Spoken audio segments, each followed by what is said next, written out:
Okay, so this is going to be a quick tutorial over how to set up a basic Voxeland integration with Ultimate Survival. So I just have a demo scene here loaded up with Ultimate Survival and Voxeland, nothing else. What I'm going to do is I'm just going to pull out the default demo scene included with Voxeland, and this is just the one in like the WebGL demo if you've seen that one before, because I don't want to go through the whole process of setting up an actual Voxeland environment. There's a bunch of documentation on it. So, as you see, we have our voxeland world here, and we have our player controller and event system and the UI and everything with it. And we don't want any of that because we're going to be using Ultimate Survival system. So we're just going to go ahead and drop the event system, the character, the canvas. We also want to go ahead and drop the lightings and the main camera because Ultimate Survival provides one. From here, we just want to go into our tools and use Ultimate Survival's base scene objects builder, which just builds everything that is needed by Ultimate Survival. So we just click it, build it up. Now you have all your lighting and you have your player. And before we go about setting it all up and making sure it's running, let's actually zero our voxeland terrain because it uses a relative positioning format. And just for the sake of ease, we want to go ahead and try to get Ultimate Survival and Voxeland to be using a somewhat similar coordinate system.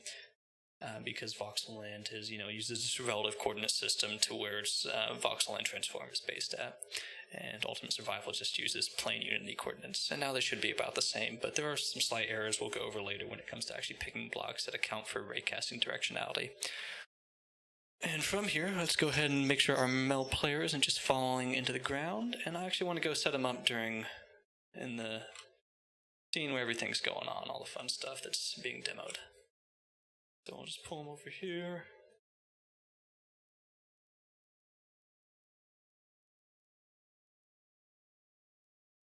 Make sure he isn't getting too much fall damage at the start. There we go. So now, if we just boot it up, we should see a basic little world here, and everything should run just fine. Your character should be able to run around, you should be able to build, and all that stuff. Let's go ahead and make sure we can build real quick. Let's just build floor. Don't you need a foundation before you can build a floor? I think so, yeah.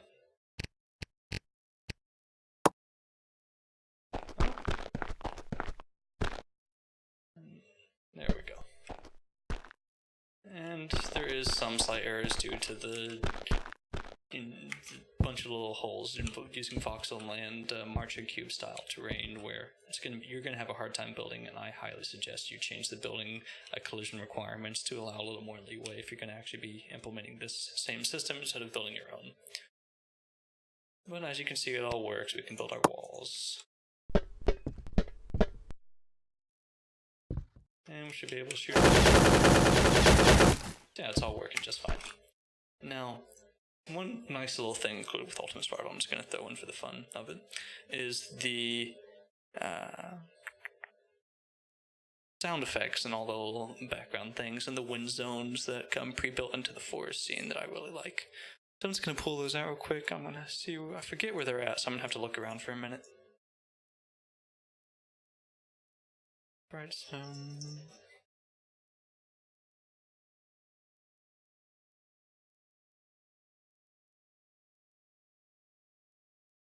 oh, it's under prefabs. General scene setup. And in here we do want to drop the boundaries because we aren't using boundaries, because this is an infinite terrain. Sorry, my cat just scratched the shit out of me. You're gonna have to go. Okay.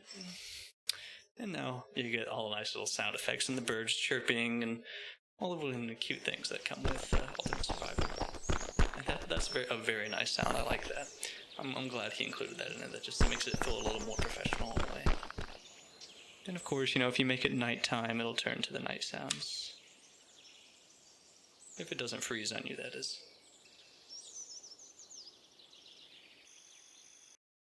We'll deal with that later. Now, we're dealing with the just basic integration here. Let's also deal with this error that keeps popping up. As you can see, it popped up 26 times. And now what's actually happening there is every step I take, it's doing it because it's pulling the ground I'm standing on to get its main texture, but it's not doing it properly, so just go ahead and pull that up and change it. So when you pull it up, you pull in your service database on line 93, and you can see here where it's checking if it actually has it, and it's just going to throw out null if it doesn't, but this isn't the proper way to check it, which is where this error is derived from. So all we have to do here is change this to a has property, and we want to check for our underscore main text, and you can see the formatting of it right in here where it says underscore main text. You just got to copy that format, close off your check here, and the error's gone. Now we want to deal with actually editing the terrain. And to do this, all you have to do is build a similar system to you want to use its tooling system that Ultimate Survival has, but integrate voxel terrain's mining system. So if you go into what we're going to be working off here, which is our pickaxe, and pull it up, you'll see there is a FP tool script here. And we want to go ahead and just edit that. We're going to be building a copy of it and using our own version. And it doesn't pull up in the sidebar here, but I'll just show you how to get there. So if you go to Ultimate Survival scripts by namespace and then Ultimate Survival, you will see player, right? Strange. Didn't populate the solution properly.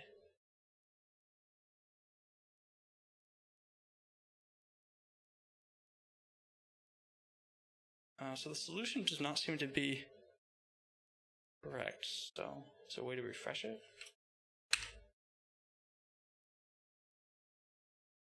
There we go. I rescoped it and that. Oof. And we want to go to our scripts by namespace, Ultimate Survival, and then into our player. And in first person, you'll see the FP tool script. And we just want to build a copy of this.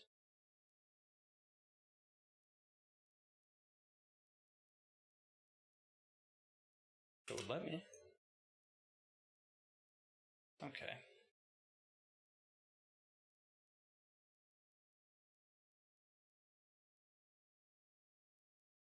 I don't know what's going on here. Just being weird.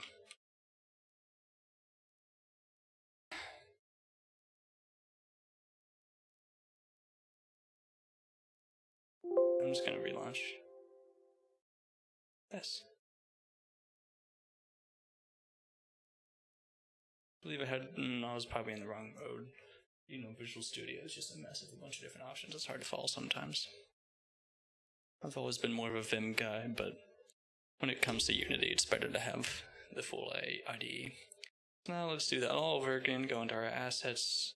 Oh wait, not our editor. Assets, Ultimate Survival, scripts by namespace, survival, and then we want to head into our player, first person, and copy our FP tool, and rename it to FP pickaxe. And this will be the script we use to interact with the environment. From here, just make sure it's all set up properly. And with our tool purposes, we're not going to be cutting wood. And I'm just going to change this to break terrain. And later on, you can do it to like a break rock, and then break grass, breaks dirt, and all these different settings if you wanted to, but that would require a level of integration I'm not going to go into in this. And we'll change the tooltip text to tool for breaking the earth. And from here, we want to just drop all this. This is just the default code that uses for checking if the object you hit is breakable with the tool purpose. And from there, it's going to see if it works. If it does, then it's going to throw on a damage hit to it. But we're not going to be using damage storage for all of our terrain blocks. You could try setting that up, but it'd be a complicated system because it uses game objects that actually store their scripts to and interacts with those scripts. And you do not want to be setting up terrain objects for all the environment in Voxeland because it actually uses just a mesh and an internal coordinate system that applies to the data types in like an octree style format. And to add damaging to it would be incredibly complicated. You want some sort of wrapper system or completely change how Voxeland works itself and its data storage methods. So I'm not going to go into that. But what we are going to do here is... Oh, I accidentally deleted something here. If not, raycast data, I accidentally deleted this. Let's just make sure that the player is actually hitting something, so we'll keep that in there.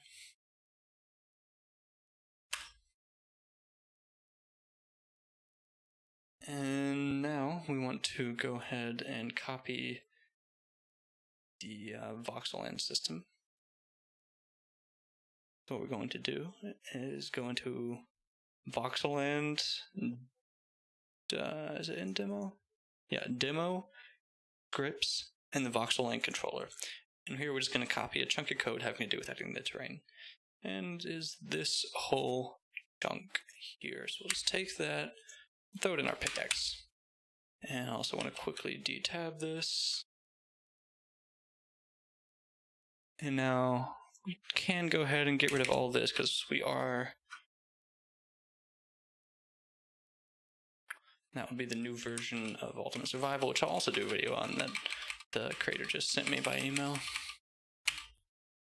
And here we're just pulling the player position, and this has to do with our input differences where I was talking about using localized and considering directionality and hits. And I'll show you an example of that once I have this up and running.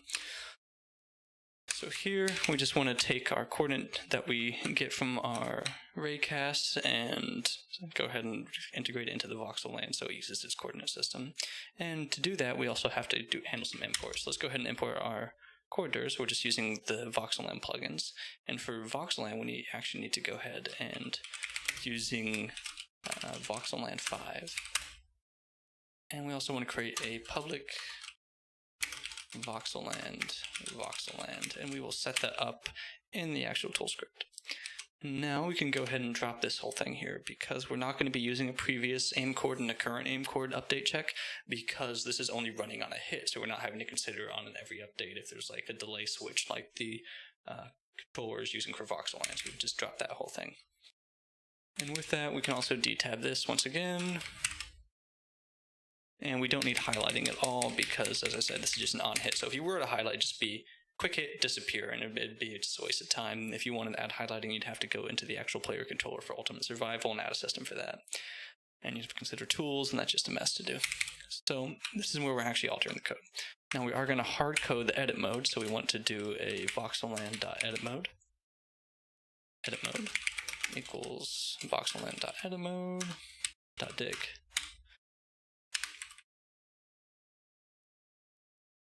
And we do still want to check that the aim chord exists. Now in here, we're just going to run this Voxeland script for altering the terrain. There should be another way of doing it, but as it mentions in the Voxeland documentations, there is a Voxeland terrain.set block. However, this documentation has not been updated from the looks of it. This documentation is about 3 to 4 years old, I'd say, because I remember looking at Voxeland years ago, and this is the exact same. Like even the dealing with the relief terrain pack is outdated to where this does not work at all, and you have to actually go through an online video tutorial on integrating relief terrain pack. But we're just going to use the system that it's using in its controller of altering, which works for now. But with it comes a few issues to where in the alter, it's taking the voxeland.land type selected, which we're not actually updating like the controller does. So we have to go peek at the definition of that and see that when it's actually editing it, it determines what it's doing. It's either editing the terrain, it's editing objects built into the terrain in its prefab system, or it's editing the grass. And we just want to be editing the terrain, and for it to edit the terrain, we have to set the land type to be greater than or equal to 0. Easy. So we're just going to hard code this to be 0, and now edits the terrain. And we can drop this previous aim chord. Now when we run it, as soon as we apply this new script to the pickaxe, it will edit the terrain. This is everything we need to edit it. We'll at least take away from it, not to add. And with this, I'm also going to go ahead and show you what I was talking about with the coordinate system. So here, we're just going to do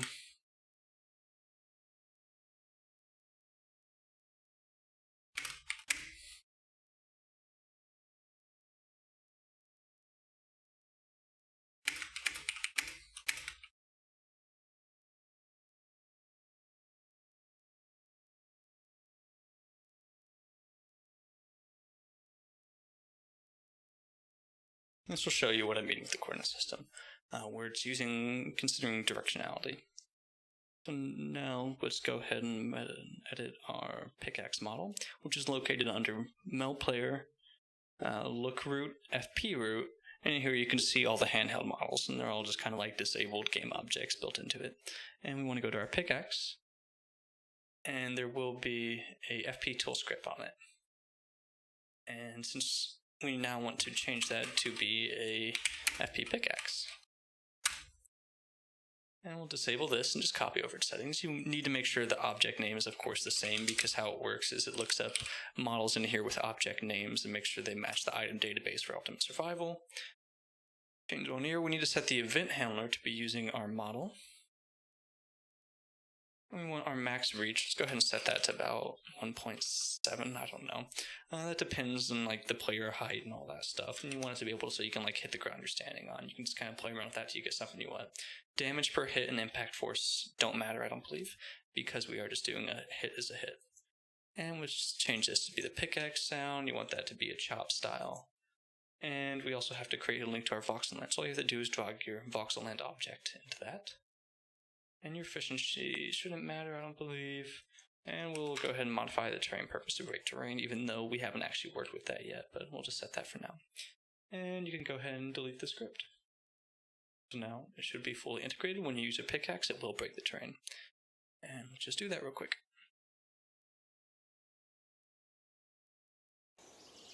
So if we grab our pickaxe,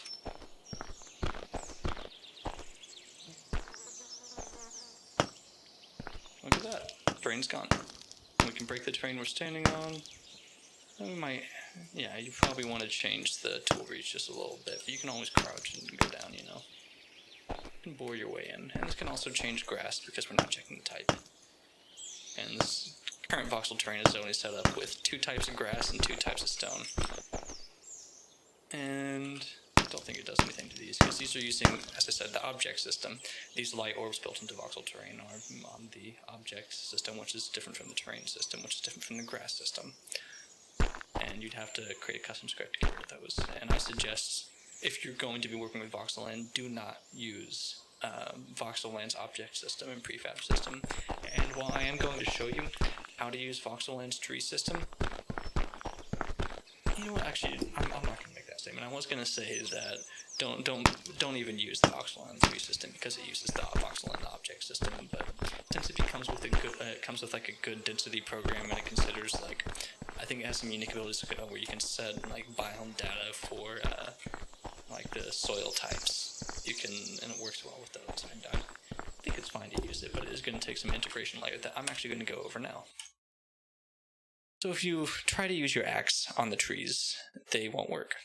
They won't break or anything. And to handle that, all you have to do is go into the trees that you're using and their prefabs, which I'll show you here and then. In our objects, we just have trees, and it references these different styles of transform for trees. And it seems to be missing one of the trees real quick, so we'll just drag the big tree one in there. All you have to do is go into these trees, add a component, and you just want to add a mineable tree script. And you want this to be cut wood, and we'll make it like a 0.7. That should be like 5 hits with an axe, I believe, or something. And we want our destroyed object. Why don't we just set that to a stump instead of just disappearing like Ultimate Survival Tools, because it comes with a stump, so why not? And we don't want any offset. We do want loot though, so we are going to add a 1 item loot of wood, and we want the spawn chance to be 100% for every hit. And we want the minimum amount to be, let's actually keep that at 0, and the maximum amount to be at 3, and we want gather messages. Message color, loot color, yep. Now, all we have to do, copy this script, and apply it to all these. So paste component is new, paste component is new. I don't think medium 3 is actually being used, but we'll see. And keep in mind that this isn't going to look great with the trunk system we're using, because like these pine small trees, they're really small. They're these guys here. And this stump that we're using is huge. So it'll just like turn into a stump that's the same size as the tree. Regardless, it should work. So if you go in here, grab your axe. I'll actually show you what I was talking about here. 1, 2, 3. There you go. It turns into a giant ass stone. But on the big trees, it looks good. You know. If you turns into the stump, and as you can see, we collected the wood. We have 17 wood there. Throw that out, and I'll show you again. So on each hit, I actually didn't get any there. Or there. I don't think it's giving the wood properly. Let's take a look at why it's doing that. So it has a loot of item wood with a spawn chance of 100 and 0 to 3. We're doing a mixed spawn chance. We'll do that to the big ones real quick. Cut wood.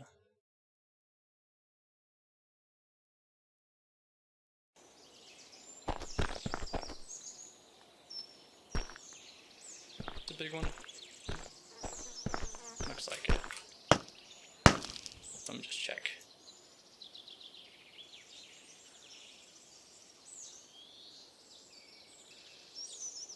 This is a pine big. Yeah, it's a big one.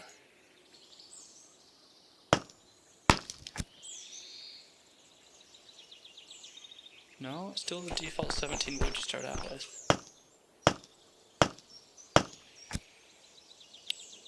Oh no, it's not. It's given wood. No, it's 17 still. I don't know. Let's see if the console's throwing us off.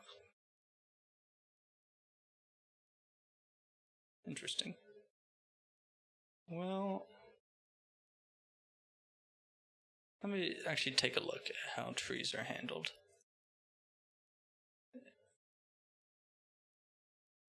In our project. Take a look at our models. Environment? Objects, maybe? No.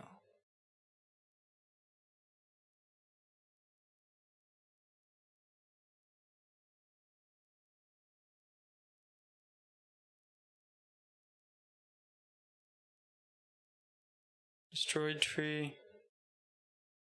Empty tree. Men 1 to 3, spawn 100. Item log. It's called log, not wood. That's my issue. So yeah, if you want to do it, you'd set it to not give you wood, but give you a log. I'll just do that real quick.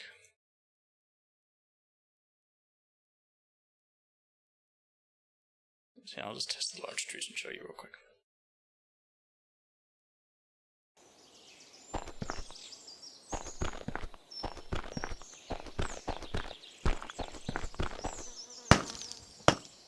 As you see, it's giving me some logs there, as it should.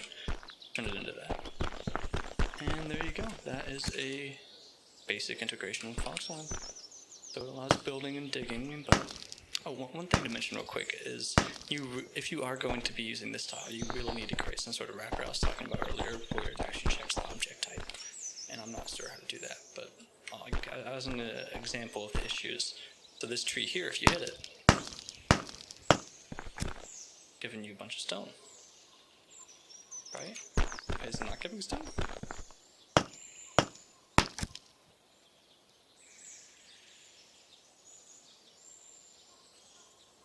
Oh yeah, I forgot to go through the whole stone part of this tutorial as well. Let's do that real quick. So, let's say you wanted to give you stone after all this. All you have to do is copy the code that's used in the interaction scripts for mineable objects. And here's where it actually adds an item to the player's inventory. We'll just copy that. And that's going to be in mineable object, add to inventory of the type loot item. We'll just throw that into our pickaxe, and you shouldn't do it this way. You want to create some sort of wrapper method where it actually considers like terrain to be using the same style of editing. You just want to, you'll figure out a way, I'm sure, if you... I'd go over it, but I'm not really in the mood to do that right now. And all you have to do is hard code the name to be stone. We want to just add 1 every time you break a block. And you need to declare an integer of added, and we'll use that in a second in our display message, where we are just going to also copy our mineable object of give to player. And we'll copy the string here.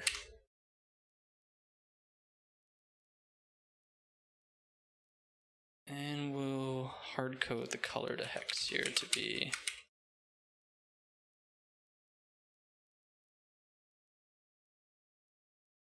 It should be Olive, I think. Let me check. 808000. Right. 808 3 zeros.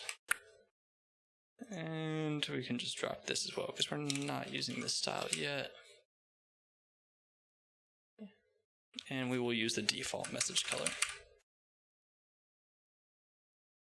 And we have to also import this, but I'm not going to import, I'm just going to do a direct link. And there you go. So now when you break stone, it'll also give you stone.